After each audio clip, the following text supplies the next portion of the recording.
13 years ago, Carly Ryan disappeared just after her 15th birthday. Later, her mother Sonia Ryan has to face the unbearable news that her daughter has been murdered. And I never forget, one of the police officers had a tear roll down his face. And in that moment, I knew something very serious had happened.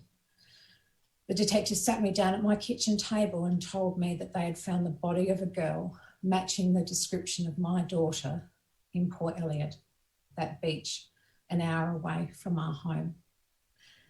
In that moment, my entire world fell to pieces. Carly Ryan was the first Australian to be murdered by an online predator.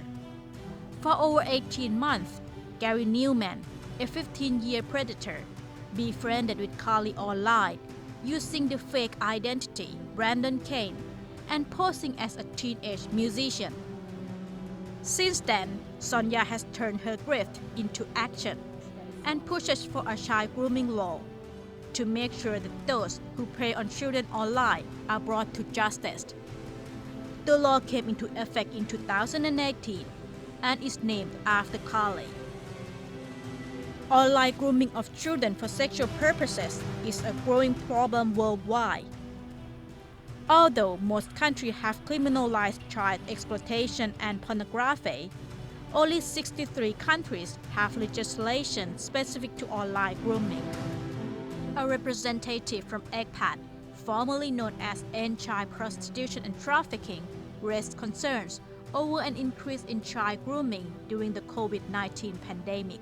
We have increased internet use, we have children who are spending more time at home, and you have rates of unemployment, and when that is combined, it creates the perfect storm. And if you look at the rates of online exploitation of children, then you're going to look at how many of those have been groomed online. And unfortunately, those rates are increasing. So when you talk about grooming, I think, this morning, Sonia was able to present the picture. It's not an abstract crime. It really creates damage to children. Thailand is currently drafting online grooming legislation.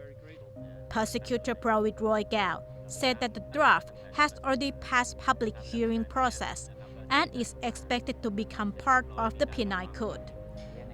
A representative from the Department of Special Investigation, Police Captain Kemchat Prakai Hongmani, however, believes that the legislation alone is not enough to tackle online grooming. The challenge in the Thai context is the integration of the relevant parties to identify, locate, investigate, and prosecute online offenders effectively. Interpol's child sexual exploitation database reveals an alarming trend. More than 60% of unidentified victims are preteen, including infants and toddlers. Interpol stresses the need for global collaboration. Offenders work in network, and to defeat some network, we need another network. And the police community worldwide scale, and particularly in Asia, need to think globally in a cooperative way and share the same methodology and then the same legal framework. So we strongly support that. The Regional Consultation on the Sexual Exploitation of Children in Asia has called for global coordination to criminalize grooming and to ensure that the children are better protected from sexual exploitation and abuse. Chalanthorn Yothasamut, Thai PBS World.